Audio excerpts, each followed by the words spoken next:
Hi Brainies and welcome back to the channel. I hope you guys are doing super well and studying properly for your exams.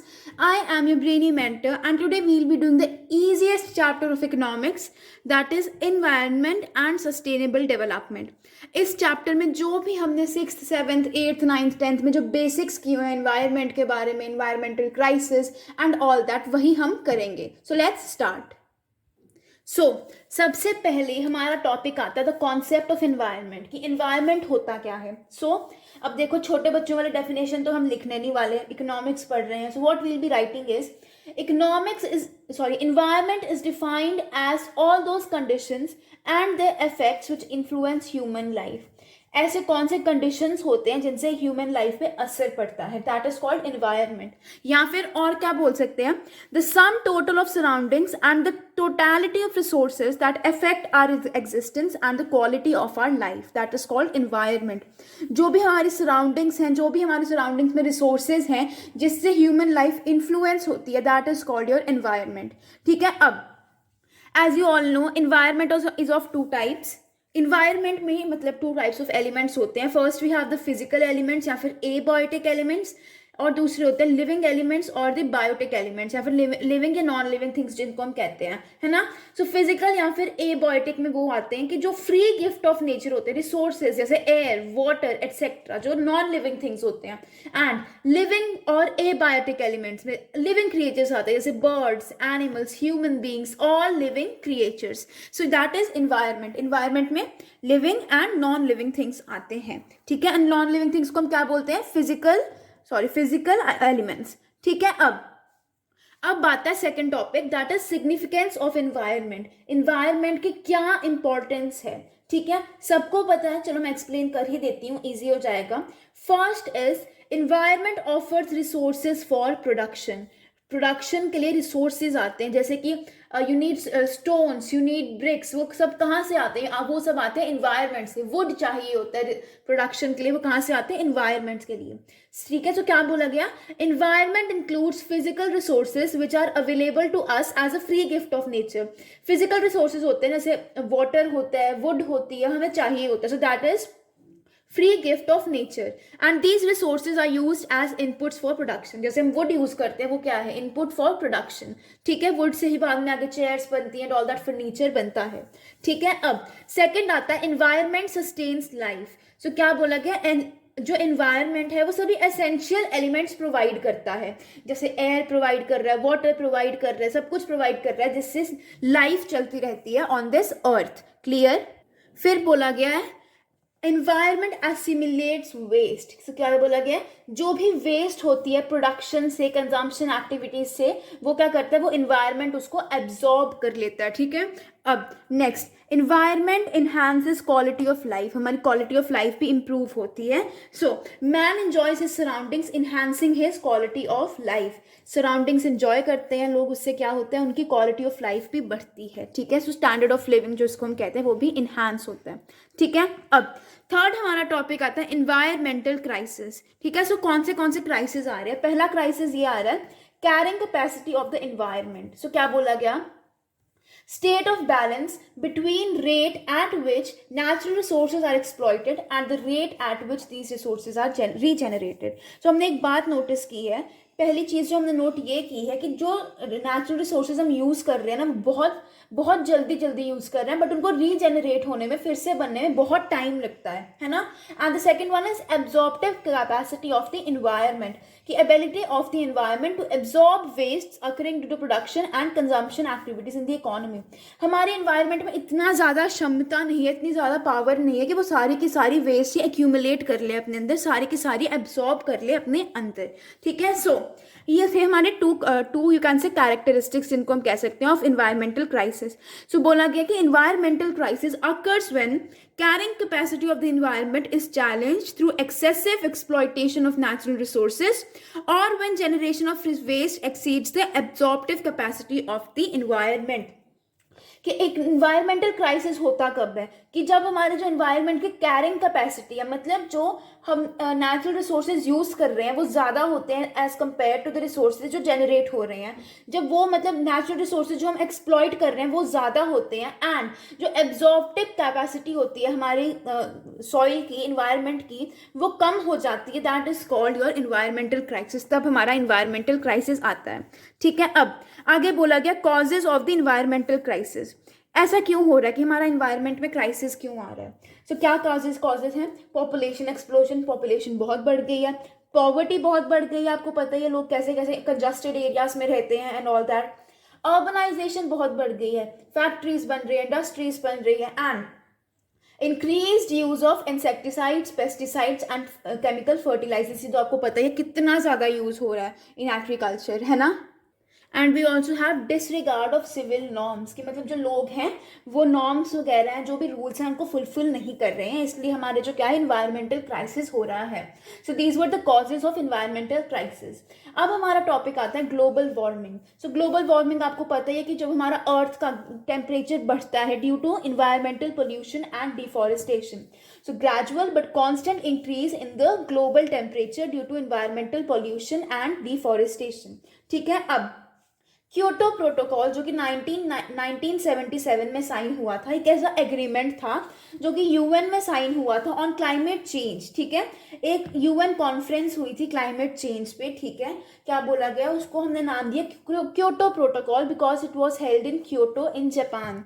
सो इसका क्या main motive ये था? इसका main motive था reduction in the emission of greenhouse gases. ठीक है, so Kyoto protocol का main motive ये था कि जो ग्रीन हाउस गैसेज हो रही हैं उनका जो यू कैन से एमिशन है उसको कम किया जाए। ठीक है, अब आता है ओजोन डिप्लीशन। ओजोन डिप्लीशन क्या होता है आपको पता है? ओजोन लेयर होती है ना।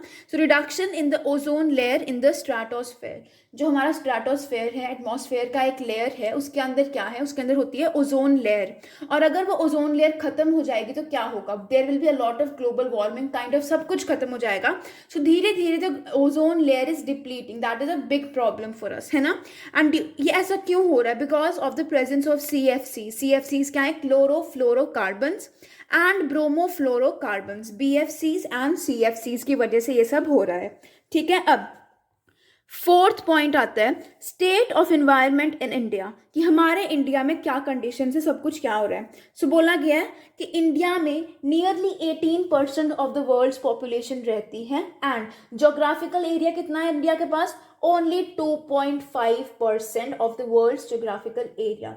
सो environmental issues in India. India में कौन से इन्वायरमेंटल इश्यूज हैं? पहला आता है कि natural environment is getting excessively exploited, exceeding rate of its regeneration. बहुत ज़्यादा एक्सप्लॉइटेशन हो रही है हमारे नेचुरल रिसोर्सेज की, बट उतनी जल्दी वो बनते नहीं हैं, रीजेनरेट नहीं होते हैं। Then production and consumption waste are being generated beyond the absorptive capacity of the environment, कि मतलब जो इन्वायरमेंट की कैपेसिटी है वेस्ट को एब्जॉर्ब करने की, वो भी अब खत्म होती जा रही है। ठीक है, and third is air pollution, water pollution and sound pollution are peaking up to alarming limits. Air pollution मतलब हर काइंड ऑफ पोल्यूशन बहुत बढ़ी जा रहा है। So these are the main environmental issues of India. ठीक है, now we have the principal challenges of environmental degradation in India. जो हमारे इन्वायरमेंटल डिग्रेड हो रहा है उसके मेन चैलेंजेस क्या हैं? सबसे पहले आता है डिग्रेडेशन ऑफ लैंड। हमारा लैंड की जो फर्टिलिटी है वो बहुत कम हो रही है, एंड क्या बोला गया? Loss of fertility of land which occurs due to inappropriate land use और लैंड मैनेजमेंट प्रैक्टिसेस। हम मतलब गलत तरीके से भी लैंड को यूज़ करते हैं, या फिर अलग अलग तरीके से, यू कैन से हमारी जो एग्रीकल्चरल प्रैक्टिसेस है वो भी इतनी अच्छी नहीं है, जिसकी वजह से क्या होता है लैंड की जो फर्टिलिटी है वो कम हो रही है। सो इसके रीजंस क्या है कि मतलब ऐसा क्यों हो रहा है?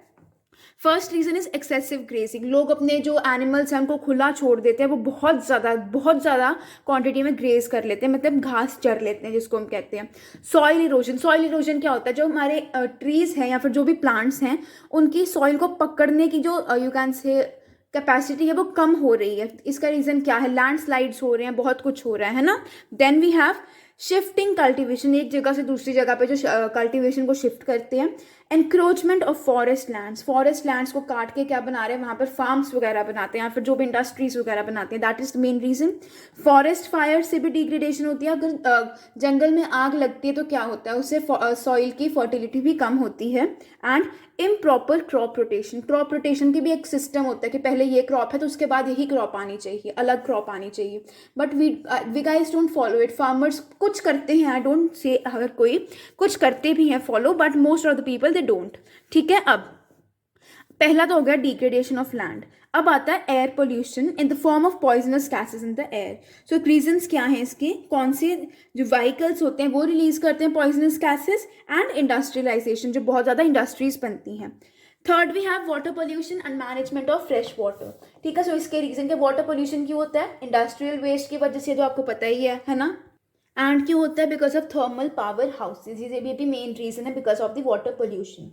ठीक है, अब आता है लॉस ऑफ बायोडाइवर्सिटी किसको करती है, हमारा पूरा इन्वायरमेंट, वो भी उसकी मतलब इन्वायरमेंट हमारा कम हो रहा है। रीजंस क्या हैं, हमारी पॉपुलेशन बहुत बढ़ रही है, लैंड यूज पैटर्न चेंज हो रहा है, मतलब अब हम एग्रीकल्चर नहीं कर रहे हैं, हम चेंज कर रहे हैं, कोई कुछ उगा रहे हैं, कोई कुछ उगा रहे हैं। Then degradation of land and deforestation क्या होता है, कटिंग ऑफ ट्रीज। ठीक है, ये 2 आपको फुल फॉर्म्स याद रखनी है, WWF that is world wide fund for nature, and CPCB central pollution control board, ये आपको 2 फुल फॉर्म्स याद रखनी है। एंड डिफॉरेस्टेशन से रिलेटेड आपको एक मूवमेंट याद रखनी है, द चिपको मूवमेंट, जो कि सुंदरलाल बहुगुणा जी ने की थी इन द 1973। आपको पता है ट्रीज के साथ चिपक गए थे वो, दे हग्ड द ट्रीज कि इनको कोई काटे ना।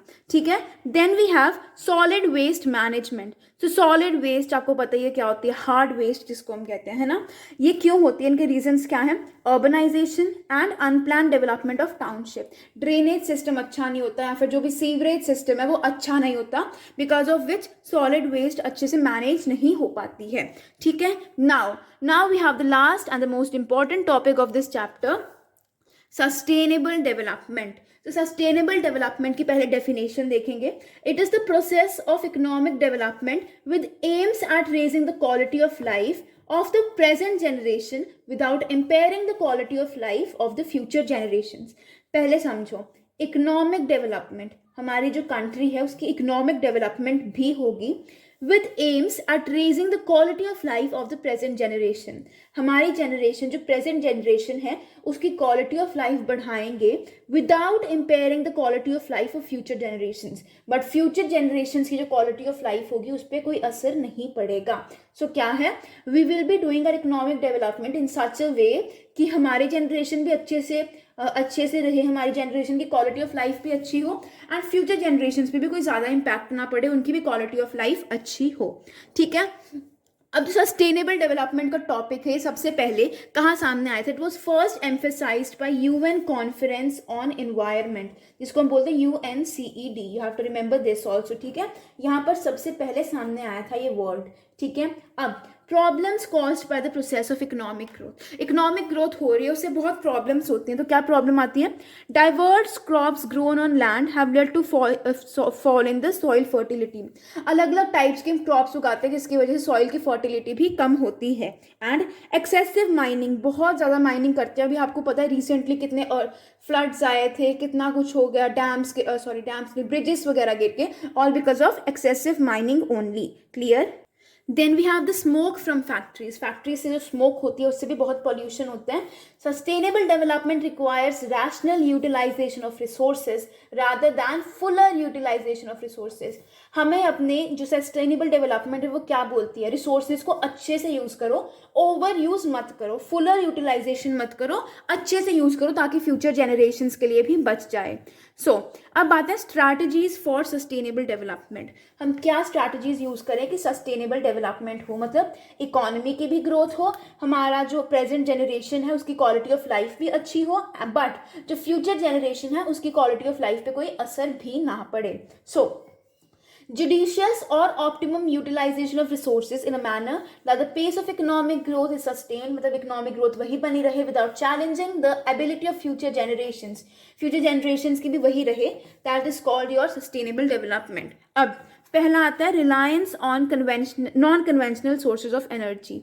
नॉन कन्वेंशनल सोर्सेज कौन से होते हैं? जो कि बहुत जल्दी रिप्रोड्यूस हो जाते हैं, ठीक है, जो रीजनरेट हो जाते हैं, जैसे we have sunlight, we have wind, etcetera etcetera.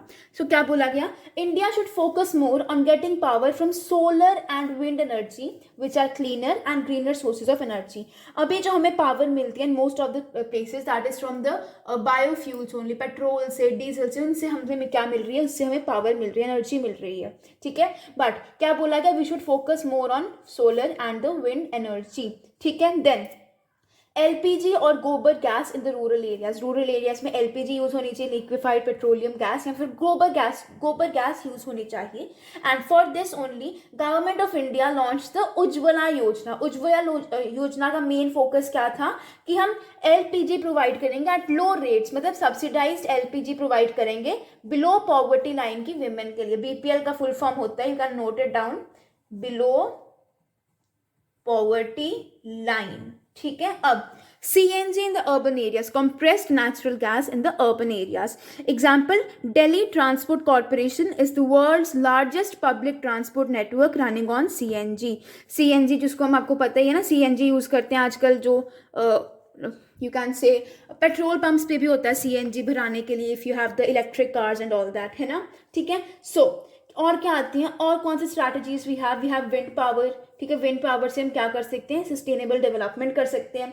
Solar power through photovoltaic cells, then mini hydel plant, छोटे छोटे you can say wind power plants लगा सकते हैं। बायो कंपोस्टिंग क्या होता है? जो भी आपका वेस्ट है उसको इकट्ठा करना, डंप करना एक जगह पे, and then it will turn into compost which is very useful for the plants.